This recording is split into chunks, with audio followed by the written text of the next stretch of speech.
We're going to go. All right. I got the signal from Dave. We're ready to go. And we've got a room full of people here this morning and a bunch on Zoom. So this makes me really, this makes me happy to see new faces and a lot, and plus many of our old members. So we're doing well, guys. We're doing well. HGP believes strongly in freedom of speech, but I must state that the views expressed by myself, today's reader, our members, our guests, and our speaker are not the official views of the humanists of Greater Portland. Humanism is a philosophy informed by science, inspired by art, and motivated by compassion. Humanists strive to lead meaningful and ethical lives. We use reason and empathy to guide our decisions and actions. We live meaningful lives because we honor the fact that this is the only life of which we are certain. As humanists, we affirm the dignity and worth of all people. We do this not only to acknowledge all that humans have accomplished in the arts and science and humanity, but also simply for the possibility for peace and well-being when people interact with respect for one another. Our reader this morning is our president, Ann Henderson. Ann, come on up. So appreciate your willingness to do a reading this morning. I ran across this the other day and thought, I don't think a lot of people know about it, so I'm going to tell you. Early on in the Second World War, Bulgaria was a member of the Axis powers, having signed the Tripartite Pact on March the 1st, 1941. In Bulgaria's official alliance with Germany, the ruler, Boris III, refused to deport Jews from his country to concentration camps. Unlike most European countries at the time, Bulgarian Jews were fully integrated into Bulgarian society, though they numbered only about 1% of the total population. There was a much lower rate of anti-Semitism in the country, and Bulgarian intellectuals purposefully promoted tolerance of the Jewish population as something of which to be proud. Even the Orthodox Church and the Jewish synagogues tended to get along quite well. Though Tsar Boris was able to deflect Nazi pressure for Jewish deportation, he was forced to make some concessions to the anti-Semitic Germans in order to maintain his alliance. So in late 1942, he passed the Law for the Defense of the Nation, an order inspired by the Nuremberg laws in Germany, in which Jews became second-class or third-class citizens, restricted to Jones, couldn't buy property, all that. Public reaction to this legislation was fierce and one-sided. Citizens, and particularly the many intellectuals that took pride in Bulgaria's tolerance of the Jewish population, were vehemently opposed to the new law. Joining the intellectuals in letter writing and petition campaigns were the Bulgarian Workers' Party, the Communist Party, several professional organizations, and the Bulgarian Orthodox Church. One letter read, "This is not a law for the nation's defense, but rather a proposal for its infamy." Thanks in large part to this, at first the law was only minimally enforced. However, in the fall of 1942, the Nazis decided to push it further and harder and forced the establishment of a commissariat for Jewish relations. The commissar's primary function was to oversee the deportation of Bulgarian Jews to the death camps. Despite their best attempts at secrecy so as not to alarm the Bulgarians, word of the deportations and their final destination, death camps, began to spread. Bulgarians began sending huge numbers of protesters into the offices of members of parliament from all facets of Bulgarian society. Citizens held marches and street demonstrations in nearly every Bulgarian city, generally organized by the Orthodox Church.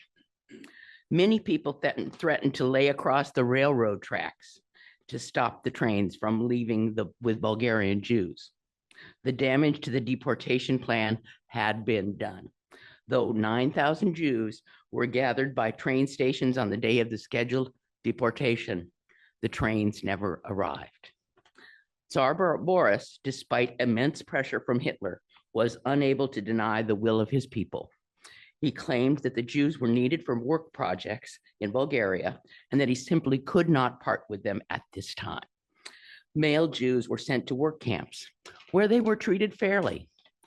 And Jewish women and children left for rural Bulgaria, where they spent the remainder of the war tending crops. When the war was finally over, the Jews were able to return to leave the work camps and the countryside and be reunited. When they came back to their homes, nearly every Jewish family found their homes exactly as they had left it. Sorry, I get. Yeah. The Orthodox Church organized its members to tend the houses of Jews while they were away. Bulgaria was the only country whose Jewish population actually rose during the war. Just to let you know, protests work. Our topic today, Oregon's homeless crisis, why current strategies are failing, incorporate the humanist commitments of service and participation, which means putting values into action in ways that positively impact our communities and society as a whole, and also empathy. Empathy requires a person to step outside of their own perspectives, to consider someone else's thoughts, feelings, or circumstances from that person's point of view. Our speaker today is Doug Marshall. He's a native Portlander, has dedicated over 30 years to addressing homelessness in his community, in our community. In 2019, he founded Hope for the Homeless Foundation, an organization committed to objectively measuring the effectiveness of nonprofits in helping the homeless return to stability and become housed. By identifying and funding organizations with a proven track record of success, his foundation assures that resources go directly to initiatives that make a lasting impact. Thank you, Doug, for your work, and thanks for coming here to speak with us today. Thank you. Well, thank you very much. Thank you for the opportunity to speak with you today. And let me begin by giving you just a quick, brief understanding of who I am. I'm a native Oregonian, and I was born and raised in the Portland area. I graduated from Sunset High School, seems like about 100 years ago. And then later I graduated from the University of Oregon. And after 42 years of financing commercial real estate, I retired in 2021. So that's my life in a nutshell. But more relevant to this presentation is my experience with the homeless. I've been involved with helping the homeless for over 30 years. And for 16 years, my wife, Carol, and I, my wife is here today, there's Carol over there, and another board member, Gary Middlestad, is here as well. For 16 years, my wife, Carol, and I volunteered for an organization called Blanket Coverage. They're located on 3rd and Everett. I've been there for 38 years, and we help feed the homeless on Monday nights. And then in 2011, Carol and I started our own benevolent meal site called the Jesus Table. We provide a weekly meal and a conversation in our church for anyone who walks through the doors on Tuesday night. It's been going on since 2011. And for 5 years, Carol and I were on the board of an organization called Fairhaven Recovery Homes, which provides transitional housing for addicts that want to turn their lives around. And then, as Helen mentioned, in 2019, Carol and I started Hope for the Homeless Foundation, which is a 501c3 nonprofit with an 8-member board and no paid staff. So what do? We vet nonprofits that help the homeless to determine which organizations to financially support. And I'll talk more about this later. So that's my story. So why am I telling you this? Well, there are 2 reasons. First of all, I want you to know that Hope for the Homeless Foundation is not my first rodeo. I have, as I said already, have over 30 years of experience helping the homeless. The second reason is that some of you will not agree with what I'm about to share about the homeless crisis in Portland. And I get that. There are many different views on what we should do to resolve the homeless crisis in Portland. And I have mine, and that's what I'm going to explain to you today. And if you'd like to start a dialogue over a cup of coffee so that you can tell me your thoughts about the homeless crisis, I'd be eager to listen. I really would. And there's a response card on your chair that you sat on. And if you'd like to meet, just check the appropriate box. There's a box there. Say, yes, I'd like to meet and talk to you about my views. So why am I here today? Well, simply put, I'm here because I believe that Hope for the Homeless Foundation has a better approach for addressing the homeless crisis in the Portland metro area than the one that is currently being done. And I'm hoping that by the time I'm finished, that some of you may think maybe this guy has a point. So let's begin.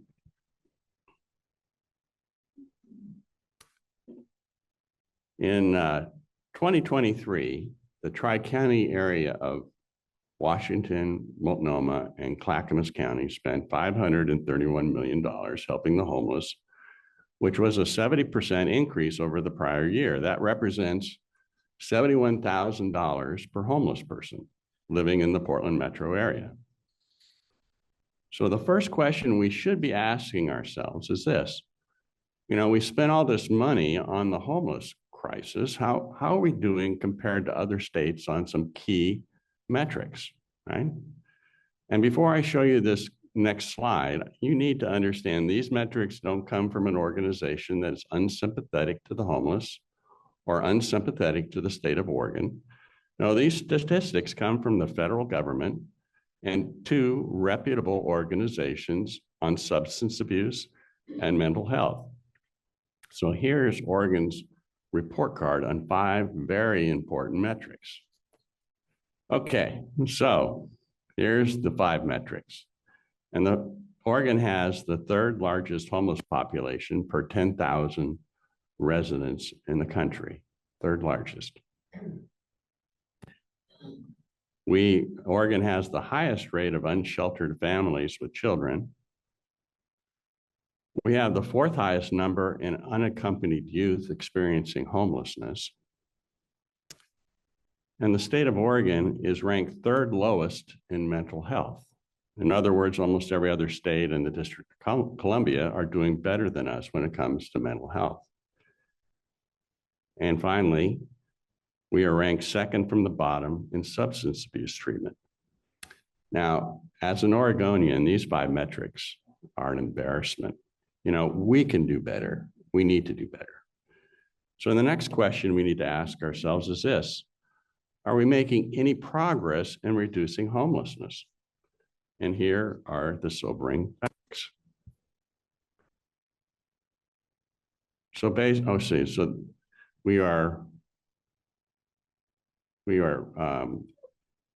Oregon's homeless population has actually increased every year since 2010. It's been a 53% increase in homelessness from 2015 to 2023. And for Portland, we have seen a 234% increase in homelessness from 2015 to 2023.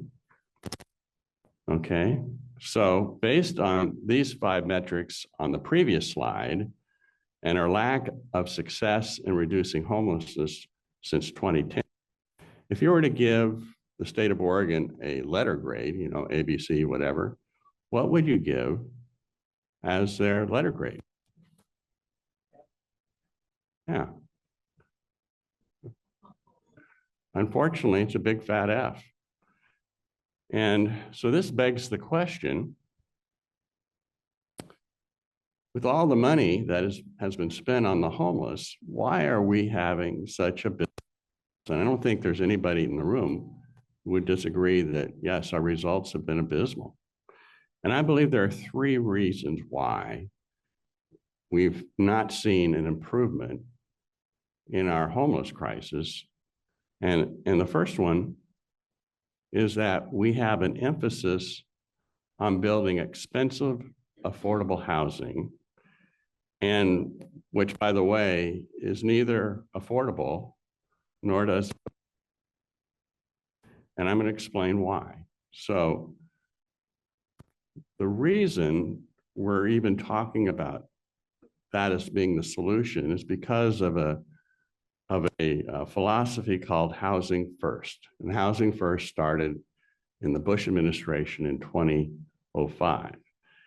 And it is considered the accepted solution for solving the homeless crisis nationwide. And its approaches to ending homelessness is promoted by most of Oregon's elected officials, including our governor and the chair of the Multnomah County Board of Commissioners. But the vast majority of our elected officials believe in housing first. They believe that the root of homelessness is a lack of affordable housing. And if that's the root cause, then the goal would be to build as much affordable housing as possible. And they do so by providing free or heavily subsidized housing to the homeless, and with no requirements to participate in drug rehabilitation or mental health treatment or job training. Now, let me explain why affordable housing fails to solve the homeless crisis. There are three reasons why. First reason is that it's prohibitively expensive. Secondly, surprisingly, it is seldom allocated to homeless individuals. And thirdly, it fails to address root causes of homelessness. So let's go through each one of these.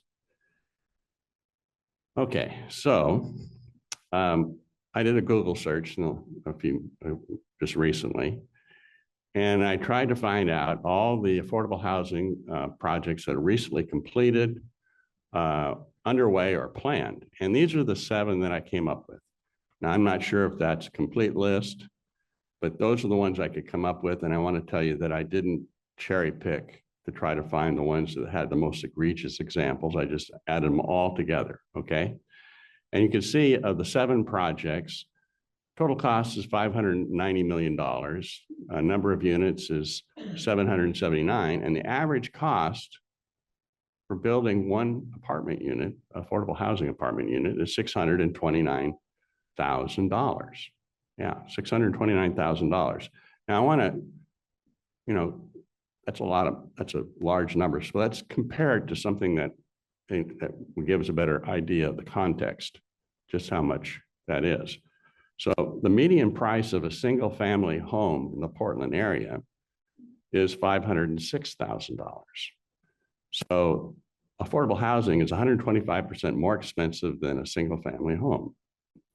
It also, the median sales price of apartments that are constructed before 2000 is $665,000 per unit, making affordable housing almost 4 times more expensive than apartments.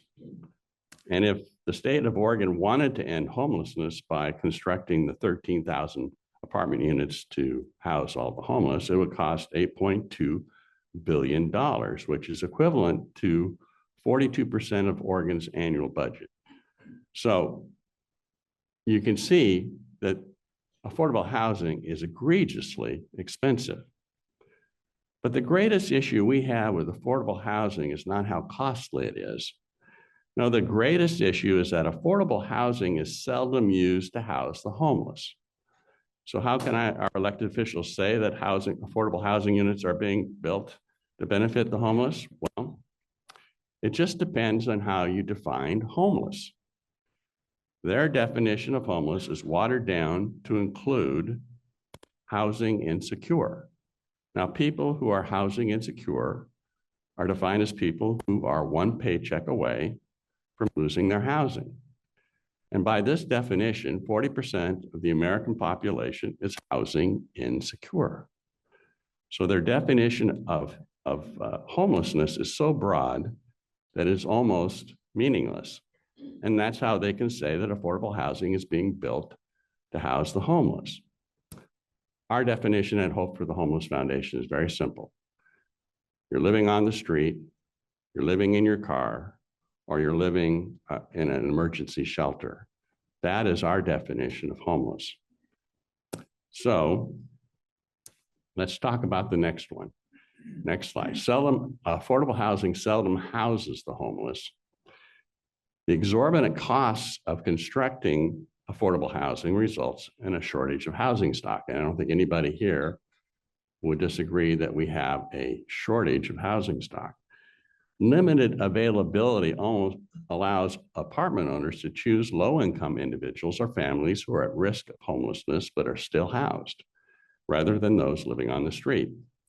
Prospective tenants are asked about their rental history, and former landlords are contacted. Someone with a proven track record of paying rent on time is a safer bet than someone who's currently homeless, because they'll ask for their rental history, and they'll say, and they can't give a name of a landlord because they're currently homeless. And so if you're a landlord, which would you choose? Somebody who has a proven track record of paying on time, or somebody that's not even housed at this particular point? And the next thing is that based on HUD standards for these affordable housing units are capped at 30% of the median family income for the area. But landlords, okay, so in Portland last year, if based on this restriction, a studio apartment could rent for $619 per month. But landlords are allowed to require applicants to show a monthly income of 2.5 times that amount. And that makes perfect sense. They don't want you just to have enough money to pay the rent. They want you to have enough money to pay your groceries and your utilities and all the other necessities of life as well. So that is a factor. And if you do the math, that means to qualify, the applicant must have an income of about $19,000 annually. And few homeless individuals can meet that standard. So in reality, it is the housing insecure, those who are low income wage earners with a proven track record of paying rent on time, are the ones who benefit from affordable housing. And I want to say, it's okay if we want to assist the poor, the working poor, with subsidized housing. We should be compassionate towards the poor. No question, just don't say it's being built to help the homeless, because it isn't. And that's one reason why we have not seen a decline in homelessness in Portland. So that's the first reason. And now the second reason is that we have an overabundance of compassionate care organizations. Now, let me explain what I'm trying to say there. That sounds heartless, doesn't it? Okay, but let me explain. Okay, before you start throwing tomatoes, Okay, so nonprofits can be divided into one of two categories. The first category is what I call compassionate care. They provide for the immediate needs of the homeless, for example, food, clothing, medical treatment, temporary shelter, etc. These services are indispensable for alleviating short-term suffering and are often the first line of support for those in crisis. However, they're not designed to address the underlying causes of homelessness. And without tackling these root causes, we risk perpetuating the cycle of poverty and despair. Okay. The second group is what I call holistic recovery organizations. In contrast, these organizations aim to address the root causes of homelessness. These organizations equip individuals with the tools and skills needed to achieve stability, secure permanent housing, and reintegrate them into society. These organizations don't just offer a temporary fix. They empower individuals to reclaim their independence and dignity, whereas compassionate care merely mitigates its symptoms and keeps the situation resulting in hopelessness. Holistic recovery is a solution. It's not the only solution, but it is a solution to the homeless crisis. Compassionate care is not. Unfortunately, we estimate well, let me begin by saying we put together a list, and I think it's low, but there are 325 nonprofits in the Portland area that help the homeless. 325. I think it's actually closer to 400, but we counted 325. I mean, that's huge. That's a lot of nonprofits that help the homeless. But unfortunately, 90% of these are under the category of compassionate care, and only 10% are holistic recovery. Portlanders are very compassionate people, so much so that we believe we're actually enabling the homeless crisis to fester. Instead of helping the homeless make tough choices to get off the street, we are providing them with so much compassionate care that we are enabling them to continue living on the street. And we believe this needs to change. Before we go any further, let's talk about how someone becomes homeless. I think that's an important conversation to have. So how do people end up on the street? Well, homelessness begins with the collapse of a person's support systems. And this is a really insightful quote by Brandy Tuck, who's the executive director of Path Home. She says, you don't become homeless when you run out of money, which is how we normally think about it, right? You become homeless when you run out of relationships. So the first step to become homeless is a collapse of a person's support system. It doesn't cause homelessness, but it is the first step to becoming homeless. Now, I have a friend who in the not too distant future will run out of money, but he has 2 cousins and me, and we will make sure he doesn't end up homeless. We will financially support him to that doesn't happen. But those who are homeless don't have that support system. If they did, they wouldn't be homeless because a family, a member, or a friend would come alongside and help them to remain housed. So the first step to becoming homeless is the collapse of a person's support systems. But what are the root causes of homelessness? Well, over the 6 years that HHF has been in existence, we have vetted almost 50 organizations that help the homeless in the Portland area. We asked executive directors to list their top 3 root causes of homelessness. We used to, early on, we asked, what are the reasons, what are the root causes of homelessness? And they give us a laundry list about this long of all the various, causes of homelessness. And that was not helpful to us. So we said, okay, just give us your top 3, okay? And understand this, these answers come from the people on the front lines. They're the ones who are dealing with homelessness on a daily basis. These aren't people in the ivory tower telling you that, oh, well, we think it's this. These are the people that are actually on the front lines. And this is what they say. So the first 2 are in everybody's list. Everybody's list. They might be that they put addiction above mental illness, but they're like that. They're both the top 2 reasons. And then the third reason is a kind of a conglomeration of a number.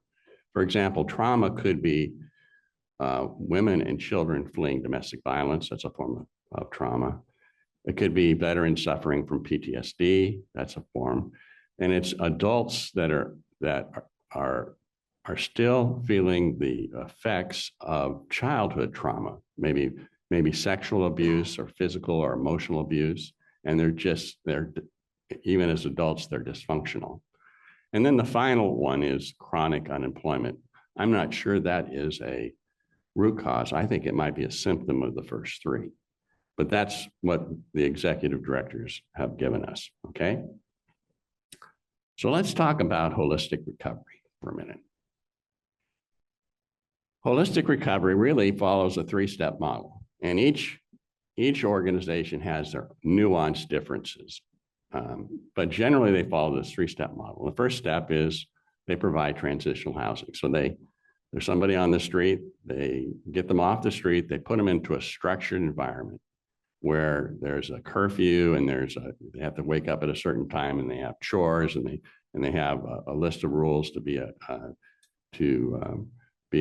good, person within their, they work well with other people in their, at the housing that they're at.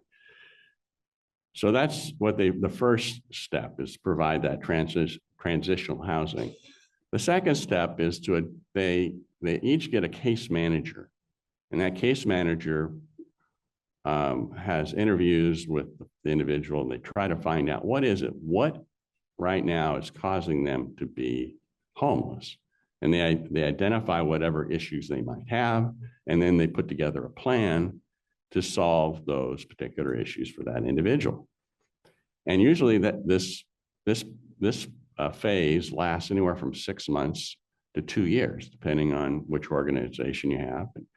And then once they're stabilized, the third phase is that they assist in securing permanent housing. Simply put, holistic recovery works. It doesn't work every time, but it works often enough that it's worthy of supporting. True compassion means empowering individuals to build a better future. It means investing in solutions that address root causes and provide a pathway to stability and independence. It's a commitment to meaningful change instead of just making the homeless a little less uncomfortable living on the street, which is kind of what compassionate care does. So holistic recovery is the way that we should go. The third reason that we have not seen a decline in homelessness and actually have seen an increase in homelessness over the years is a total lack of accountability on how money is being spent. So, a simple fact of life, you can't improve what you don't measure. You just can't. And government officials lack the most basic of data to monitor how effective their money is being spent. They don't know who is doing a good job of helping the homeless return to stability and who is not. So who am I to say that they don't have that information? Well, here's what former Multnomah County Commissioner Sharon Myron said in an editorial in the Oregonian in April of last year. She said, Doug Marshall is spot on. This is exactly the work the county would be doing if we actually cared about being effective, had a plan, and were interested in measuring results to show progress, okay? So I figure that she is an authority on whether or not they have the right information and can monitor it. Recently, I read a book. It's titled The Shrewd Samaritan by Bruce Wittick. And it is considered by many to be the quintessential book on how to alleviate worldwide poverty. And in it, the author says this: my word to donors is to withhold donations. I'm going to say that again. My word to donors is to withhold donations to any nonprofit unable to offer credible third-party evidence that it's helping the people it claims to help. And in a nutshell, that is what we do at HHF. We are that third-party organization that objectively measures how well they're doing helping the homeless. Holistic recovery organizations that apply for a financial grant are thoroughly vetted by HHF by reviewing their financial records, their current budget, and doing an on-site visit of their facilities. But it really boils down to 5 questions that we ask on the application. And these are those 5 questions. Do you focus on the homeless or housing insecure? And we only focus in on those who are living on the street, living in their car, or living in emergency shelters. Then we asked, do you know the number of people you attempted to stabilize and house last year? So how many people did you get off the street? You know, that first step to get them off the street. How many people did you get off the street? And then what was their success rate? How many of those actually were able to go through your program, get a little certificate saying congratulations, and then were stabilized, and then they were housed? But it's one thing to do that immediately after a program, is you've gone through a program. It's another thing, are you still stabilized and housed 1 year later? That's the key, you know. And if they're stabilized and housed after 1 year, there's a good chance that they'll still be stabilized and housed after 2, 5, and 10 years. So we asked that question.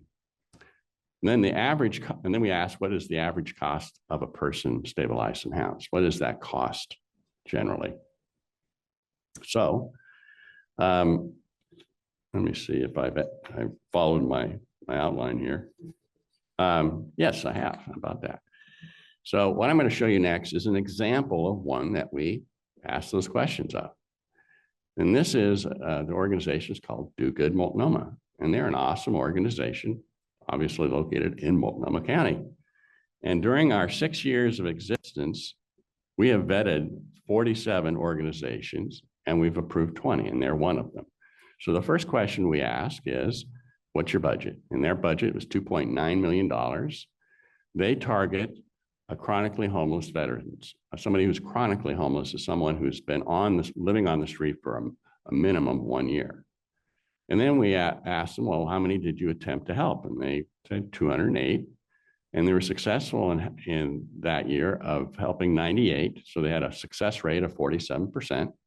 And then 1 year later, 92% of the 47% were still housed at a cost of just under $30,000.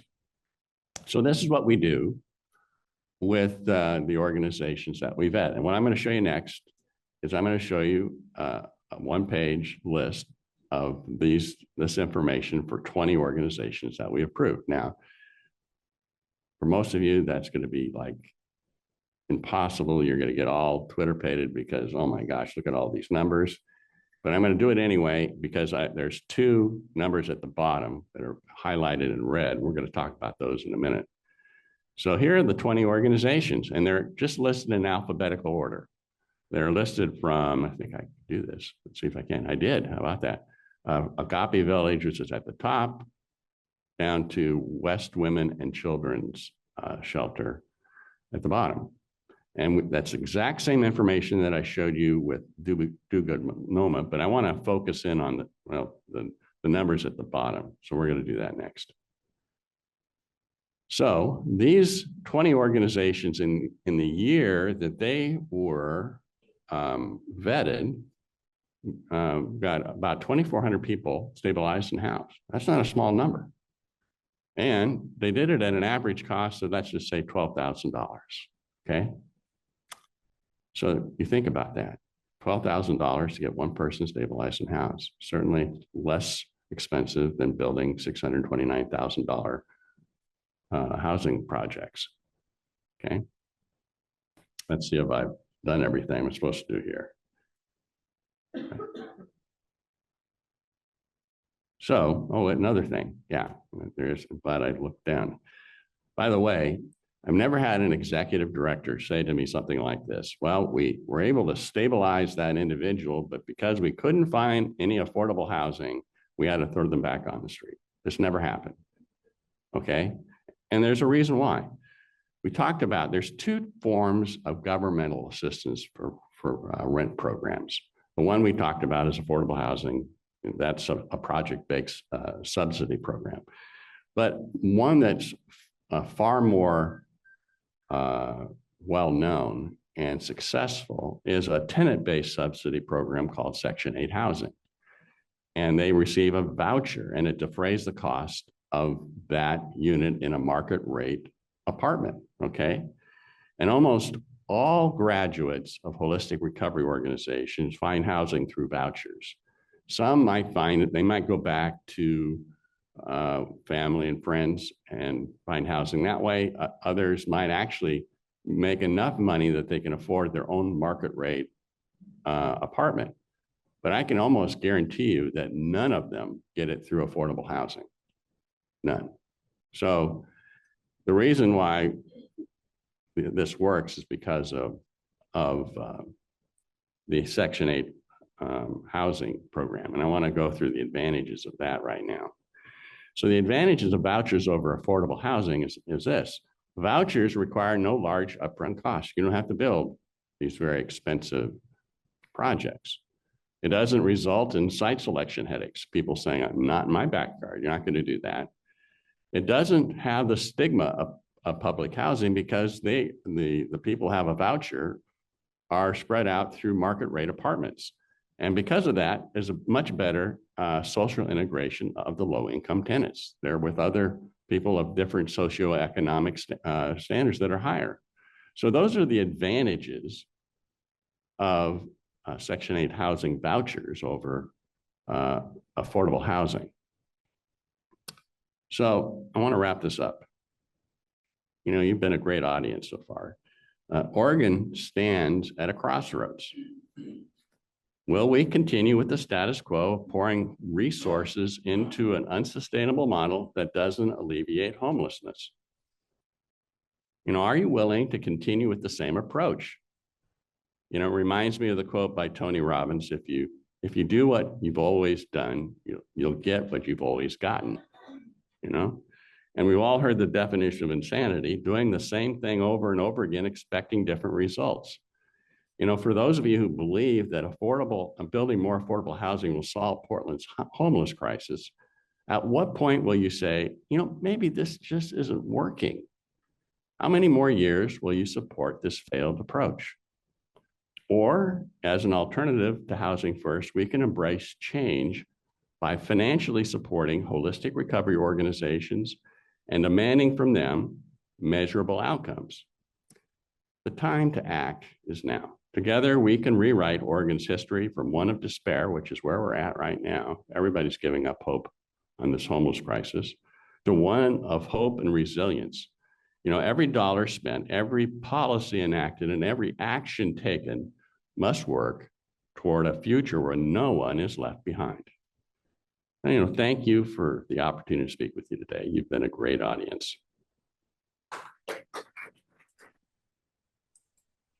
I got one more. Don't do it. Stop. Stop. No. You know, a good presenter always has an ask at the end. You know, a good presenter wants to motivate the audience to do something. And I've spent a lot of time trying to figure out what exactly would that be. I've even been asked for feedback from my board, and this is what my wife Carol suggested, and I like it. I really do. For those of you who are interested in what you've heard today but are still skeptical, we want to move you one step further towards what we believe is a common sense approach to helping the homeless. So we propose that you join us on one of our vetting site visits. The HHF board is going to be visiting 11 holistic recovery organizations in the next 90 days. And I want to encourage you to come along with us and see firsthand what these organizations are doing. You know, you see the passion they have for helping the homeless become stabilized and housed. This is my ask. What do you think? Anybody interested? On your chair was this response card, and that's the second box down. Okay, just check the box if you're interested. And I'm going to go through these other ones as well. Let's discuss speaking at an organization in TRAD. If you have another organization you're involved in, then please check that box. And if you'd like to get our newsletter, check that. And then if you want the position paper that this presentation was built upon, which has a whole lot more information in it than what I have here, check that box. And if you'd like the list of the 20 organizations on our approved list, that's the next thing. Also, I've written two other position papers. One is how Oregon's culture encourages homelessness to flourish. And then HHF has a 9-step plan for solving the homeless crisis. And what I'm proposing today is just one of the 9 steps necessary to solve this crisis. If you'd like to know more about us, I give you the website there. And if you have any comments or questions, write that down. Okay, thank you very much. Now you can do your thing.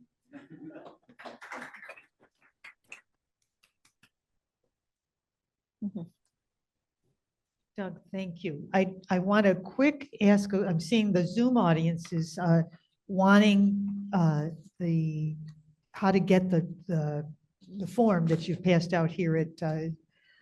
Yeah, that's a good question. This is what I would suggest for them. And we should have done that. That's okay. We can just tell them. The best way to get, if there's something that you want, email me at Doug, D-O-U-G, at hhfpdx.org. Doug at hhfpdx.org. If one of those, things that you heard me say, and then I will, you can say, I'd like to, whatever it is, and I'll be happy to go from there. And I'd love to get your comments. So, which I think I'm going to get right now. Yes. So That was a wonderful presentation, gave us a lot to think about. And I told you before the meeting started, our gang asked questions. And for those of you here at Friendly House, please raise your hand. You'll get a number. And then I will call the numbers out. You can ask, I believe, Dave, they can just stay in their seats, right? And you can ask the question from there. Okay, very good. For those of you on Zoom, you could either raise your hand, not raise your hand. You can type your name in the chat, but I see, Gail, you've raised your hand, so we've got you. Or you can type a quick question, nothing lengthy, and I'll read it to our guest here today. And I do have one from Dave Gray on Zoom, so let's start with that. To what extent have the homeless camped the streets been interviewed to learn why they are homeless? Have you done any research with people living on the street? Not me, but No. but the people that end up with the holistic recovery organizations, I think what they have found is valid. So I think it's redundant, Okay. quite frankly. Okay.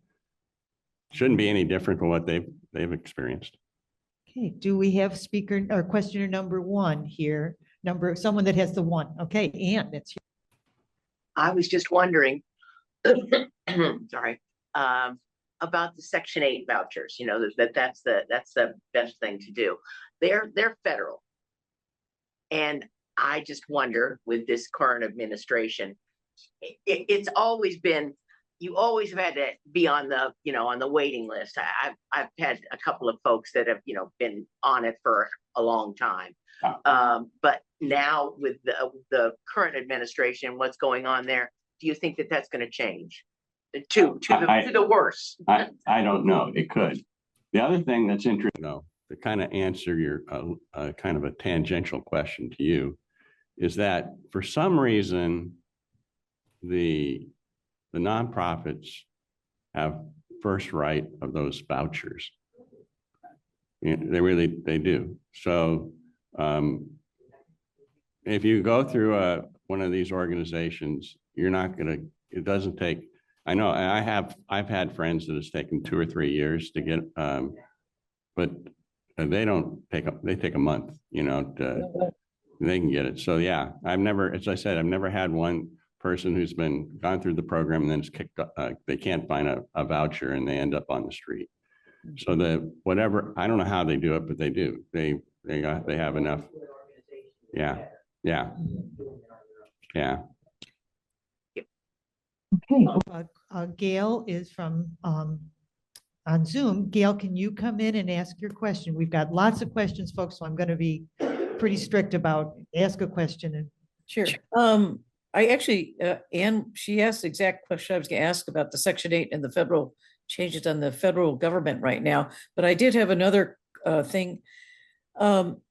Is this kind of a thing where you're going to, like a lot of what I see is when you go to different parts of Portland, all the people living on the streets, and I think that of course affects the whole quality of living for everybody else as well.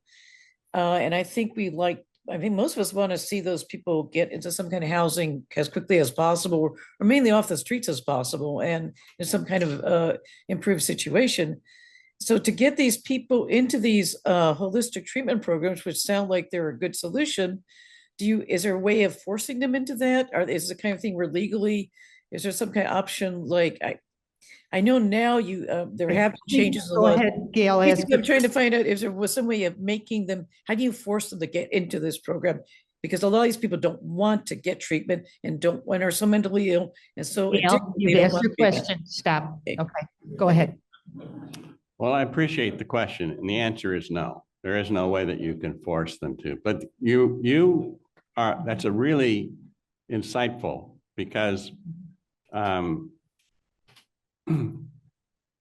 question you really kind of asking is, what do you do with the non-compliant? Yeah. What do you do with those people that you say will provide you temporary shelter, will provide you your help with your mental health and your addiction issues, and they say, thank you, but I'm not interested. Mm-hmm. And there is a subset of people on the street that are in that category. And it, you know, I don't know what the percentage is, but it's not small. Yeah.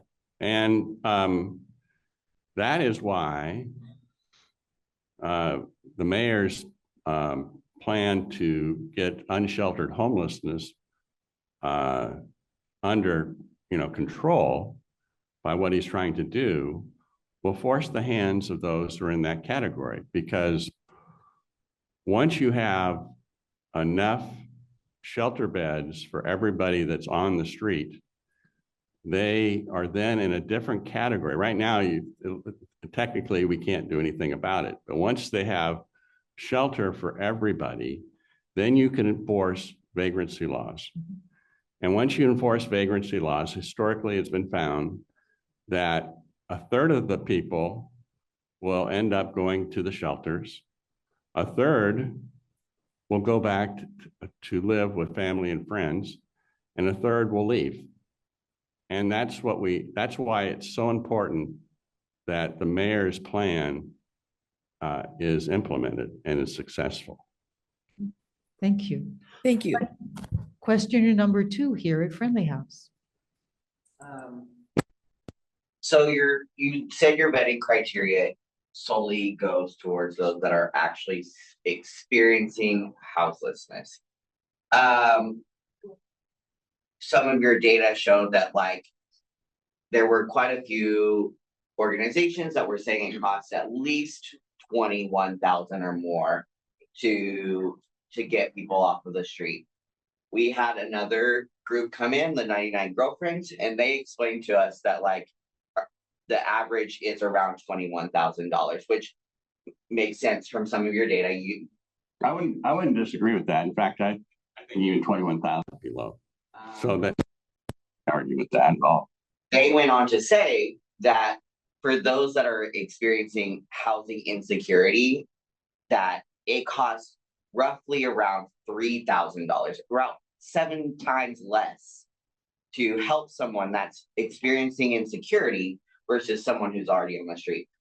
Would you say, yep, would you say that it's fair to assume that housing insecurity is a part of the problem with houselessness? No, I would not say it has anything to do with it.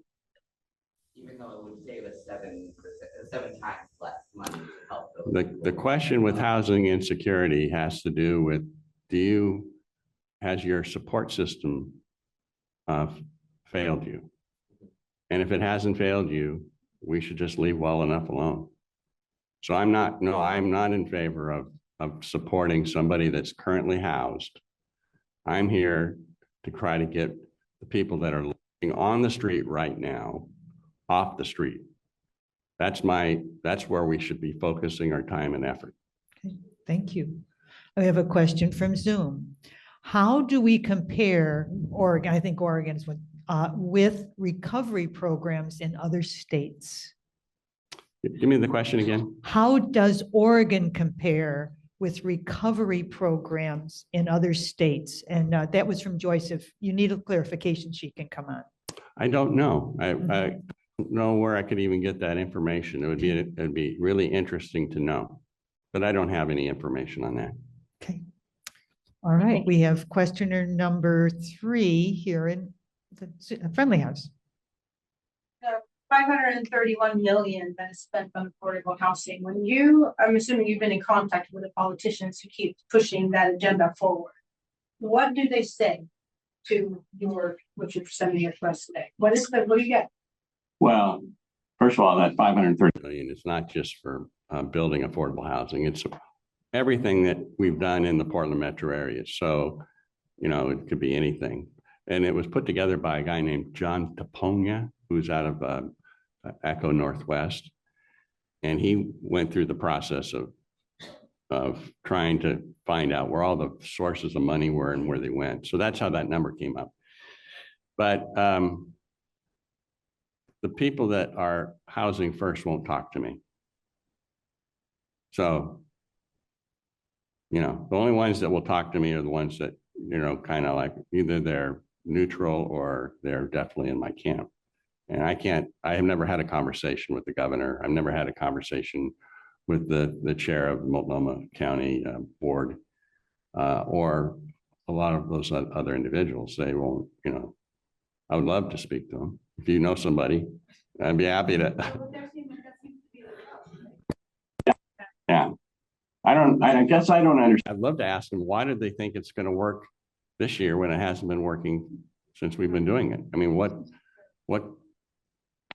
tell me, how's that supposed to play out? So I don't know, but I would love to have a conversation. I would try to make it a conversation and not try to beat them over the head. I'd love to have a real conversation with them. It would be an interesting thing to have. Have been in contact with him? Has there been any conversations? Well, Sharon Myron is one, and there's 2 or 3 on the Portland City Council that are, and there's another one which I can't think of right now, in Multnomah, and there's a couple in Clackamas County, and there's one in Marion County.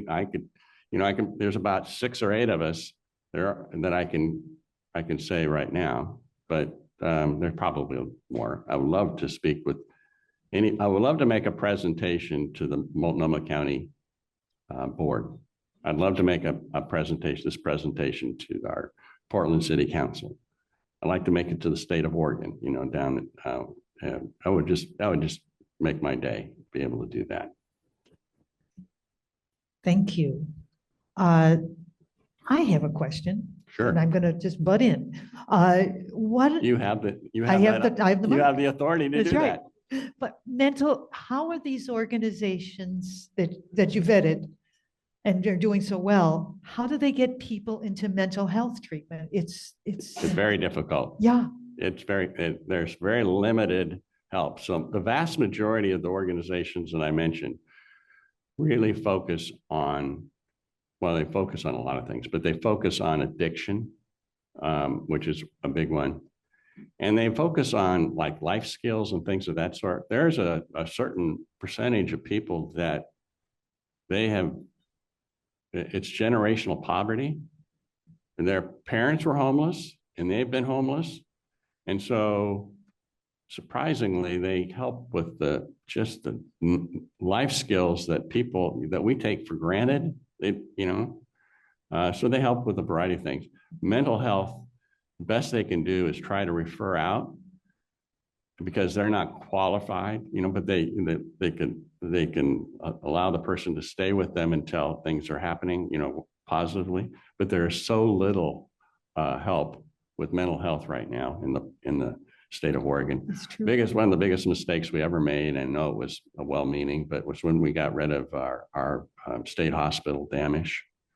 And it was a backlash to the abuse of those mental institutions. And they think of the movie One Flew Over the Cuckoo's Nest.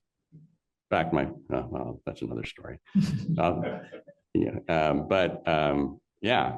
that was like, it just was a death knell to and so where do these people end up, that were in Damish, well, eventually they end up on the street. And they end up in jail. And in jail, yeah. At this time in this state, the state of Oregon, the state hospital cannot accept anyone, they're full, the state mental hospital, unless you are criminally indicted. The only people at that hospital today are people who got there because of the legal system, not because they were committed as being ill. When Unity Hospital, who is the Portland Mental Hospital, when they opened, they pulled all the mental health beds from the hospitals, but they never increased the number of mental health beds. So if it was a total of 100 beds between Good Sam and OHSU and Emmanuel, and that's how many beds are at Unity. They never increased it by 1. Yeah, that's too bad. And it's just, I shouldn't have a question. You're right. All right. Thank you, Ann. Oh, I get so mad at this. Thank you, people. You're so good to me.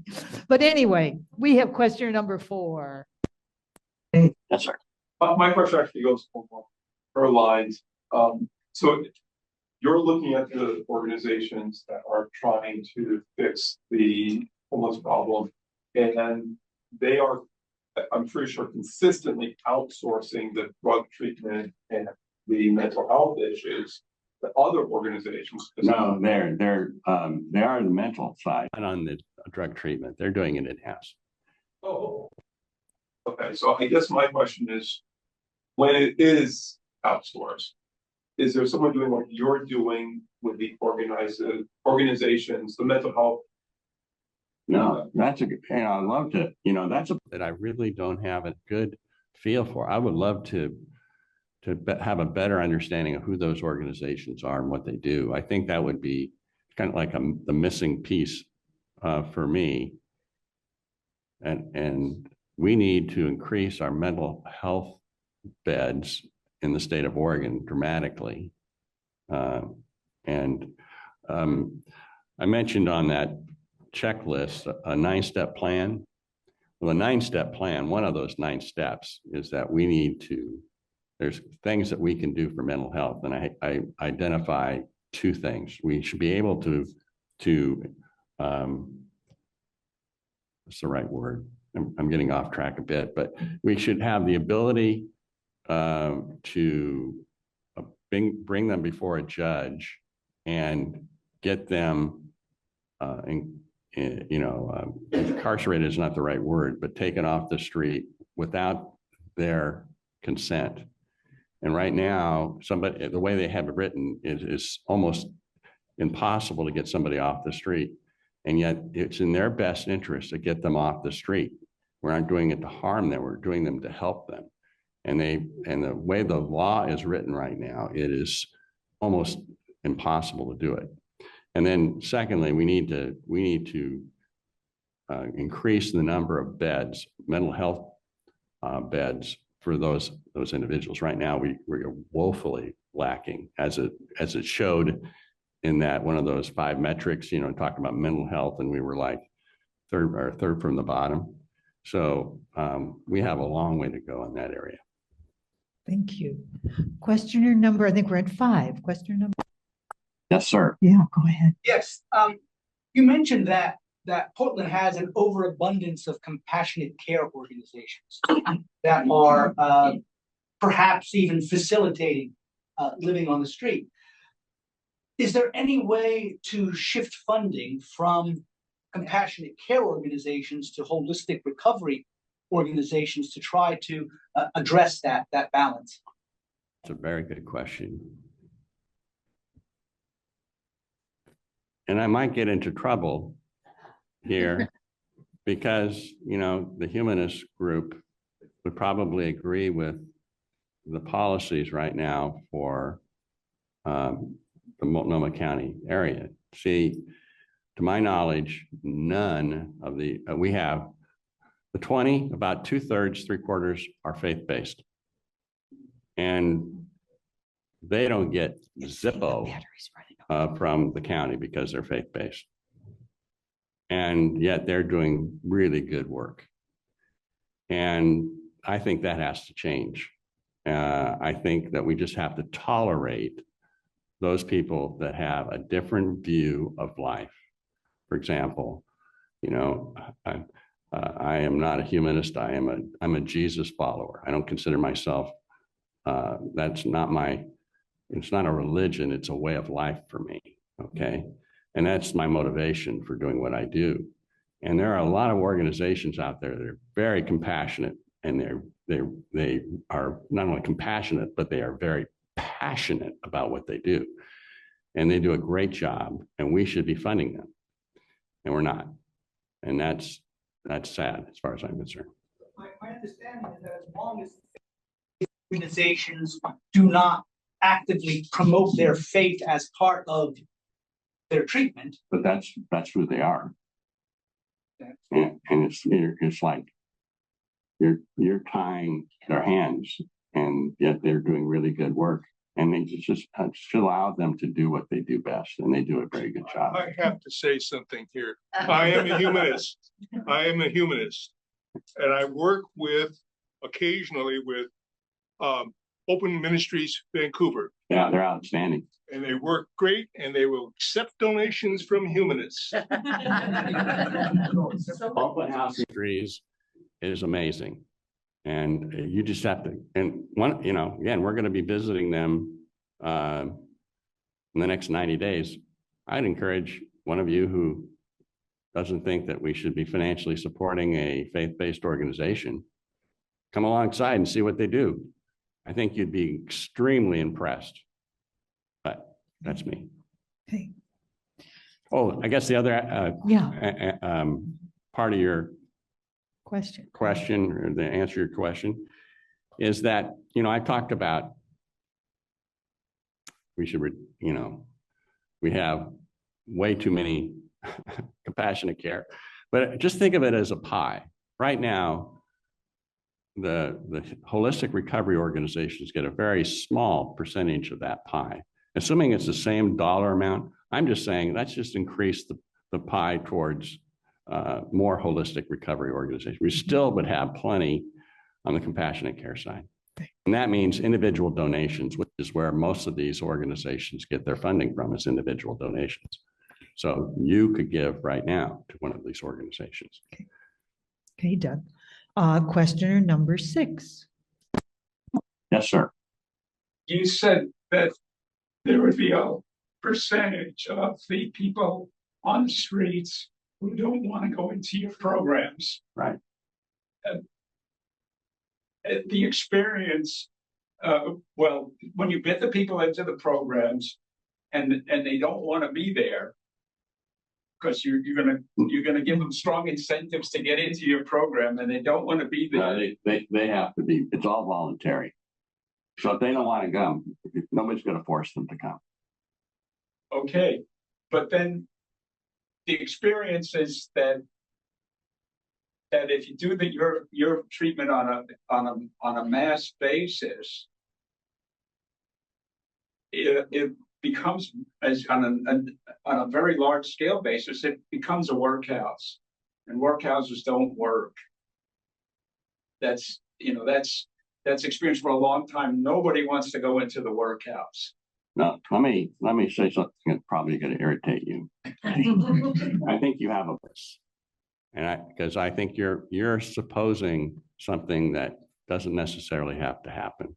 But it happened for 150 years in England. Yeah, but it was a different situation. We're not in that type of situation right now. The ones that come into one of these holistic recovery organizations, it's all voluntary. There's no way to coerce them to come in. Then how can you solve the problem? That's the point. The point I'm trying to make is that there's a small percentage of, it's probably not a small percentage, but there's a percentage of people that you could provide these things. They're what I call the non-compliant. You can say, we'll help you with your addiction issues. And they say, thank you, I'm not interested.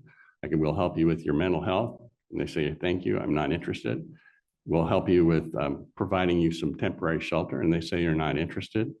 Those individuals are out there. It isn't, and so the solution to the problem is what I was saying with the mayor's plan for building shelters. And if you build the shelters and there's enough shelter beds in the city of Portland to cover every homeless person, then they can enforce vagrancy laws. And they have found historically what happens is that when that happens and they start enforcing vagrancy laws, one of 3 things happen, and it's about a third. A third go into the temporary shelters. A third say, I think I'll just go back home. And a third, to avoid being harassed, because you're going to end up being incarcerated for a short period of time for vagrancy, move on to some other city that has more lenient, vagrancy laws. So then 2/3 of your people are an abusive home. Yeah. Or now, see, there's your bias again. Somebody else's problem. Your bias is that they're an abusive home, and I don't think so. Okay. Is there any other questions from the floor? Yes, go ahead. You said something interesting. You said they're not coming from an abusive home. You said they're not coming. You don't think they're coming from an abusive home. Do we have any statistics? Well, yeah, there's no way of knowing. You're right. No, that's what I'm saying. Is there any statistics that show? No, not that I'm aware of. There is. Yeah, Question provides also, right? Yeah. That's my assumption. Maybe that's my bias. Yeah. Okay. And Pete, If you help the ones who are compliant, that will help to overcome the mistrust of the ones who aren't. If they see their neighbors going into these things and succeeding. Possibly. I do think that there's a smaller percentage of the non-compliant that's just the way of life that they have. I mean, I know some of those people that this is how they want to live. And why not? I mean, you can get 3 meals a day, 7 days a week in Portland, and good food. You can get they give you free tents, and they give you all sorts of things to live on the street. So there's a certain percentage of them that they're very happy just living on the street. It makes sense for them. Yes. quick. Yeah, what do you say? Maybe you've had conversations with folks who are into, who promote housing first. Would say that like this, what you're suggesting is going back to like a prior model where a lot of people didn't qualify for the initial housing because there were so many restrictions on what they had, how they had to comply. I'm just curious if you've had any of those conversations, and what do you think is like the main difference with the housing first model? I'm not sure I understand the question. So before housing first itself was a response to sort of an earlier model of addressing homelessness, and it seems to be the criticism is that they were responding to is that there's so many barriers to accessing housing programs, and that's why we need like housing first, where there's no strings attached to just getting into housing. And so sometimes they'll say like the alternatives to housing first are going back to that earlier model. Does that make sense? Kind of, but kind of. I haven't had any conversations with anybody, or if you're thinking my comments about that, I just think that the goal should not be to get them housed. The goal should be to get them transform their lives back to normality. And Housing First does not do that. Housing First allows them to remain in their addiction and their mental illness. And that should not be a win. That should be, we just failed that person. So they've got housing. In fact, there are examples where people that are taken off the street and given housing commit suicide and overdose deaths at a much higher rate than when they were on the street, because what you've just done is you've taken them away from the only family that they have, and that's their street family. And their street family has taken care of them. They look out for one another, and you take them away from that, and nobody's around when that person overdoses. And the trauma of being alone, being in one of those apartments, does not solve their problem. It actually aggravates the problem. And so we should be trying to say a win is not putting them in housing. A win is when they are stabilized. Whatever issues that were causing their homelessness are addressed, and then provide them housing. Does that make sense? Dave, may I give an example of something I've witnessed as being part of Portland Street Medicine? That that's not a question, so am I okay? Okay, but Portland Street Medicine goes out to teach classes at Dignity Village. And so I visited there. It's in North Portland, and it's been around for about 20 years now, which I find amazing. That group is homeless folks who take care of themselves, and they really take care of themselves. And they're very strict. You have to apply. If you get accepted by their board, which are all homeless folks, they're formerly homeless folks because they live in Dignity Village now. You have to be accepted. You have to go to their community meetings. You have to be vetted. And if they feel like you're going to be a good member of Dignity Village, you're then allowed to live in the dorm. And then you live in the dorm for a few months. And when someone moves out of one of the little houses, which is just a little house that has a bed and electricity and a heater and electricity, if you want to get a little refrigerator and a microwave, you can do that. But you have chores, you have to attend community meetings, you have to behave yourself. You know, people use drugs there, people drink alcohol there, but you can't be a disruptive member of that society. And I think, Doug, is what you're after is that's what you want for everybody that's on the street. You want them to have a community and to be living safely, probably a little bit more even because of the stopping alcoholism and drug use. But I'm finding that you're trying to save our city and trying to save a lot of people in the process. Mhm. And I want to thank you for coming here today. That was a gutsy move, buddy. It was. Thank you. Thank you.